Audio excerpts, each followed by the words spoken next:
Nashville is one of America's hottest cities, and as a Nashville-based agent, I hear all the time, Tammy, help me buy an Airbnb. But you also need to know that Nashville is really competitive, and the best way that I can set you up for success is by ensuring that your short-term rental is beautifully designed. So today, we're gonna talk to one of my favorite Nashville designers, Megan Soto.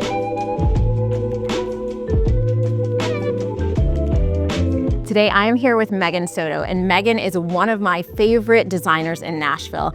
Megan, if people haven't already guessed, tell us where we're standing. So we're standing in the Taylor Swift unit, which is one of the units that I absolutely had so much fun designing. The investors for this unit said, hey, we want you to come up with a design, do what you do best, but we want it to be Taylor Swift themed.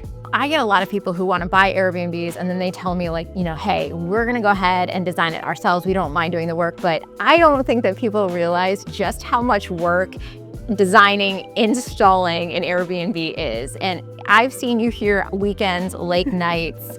I mean, it is a real project. First thing when you open the door, you want your guest to be completely wowed. And how are they completely wowed? By coming in and seeing like, oh my gosh, it is over the top. This is not just paint and one piece of art that's like the typical Taylor Swift. This is like walking in and then feel like you're maybe on a set of one of her videos. That's really what I was going We've created an entire experience for people. I really hope so. It was really so fun. Megan, for those who aren't lucky enough to work with you, maybe we've got clients that have already bought their Airbnb, but like, what are some tips that you could give them if they've got this blank canvas? Well, the first thing that I would do, what I like to do, is name your unit. It helps get you started on the journey of what that is going to look like. Because when you name the unit, you give it personality. I love that. The next thing that I would do is put together your one sheet, your inspiration board that you can kind of like guide you in the right direction. Yeah. And then the last tip, make sure your artwork is hung at the appropriate height.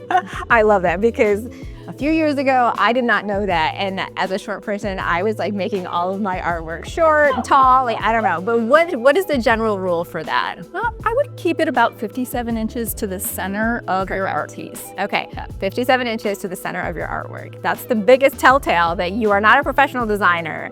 Megan, thank you so much for taking us through this process. And if you are interested in buying a Nashville Airbnb, just know that you don't have to go through it alone.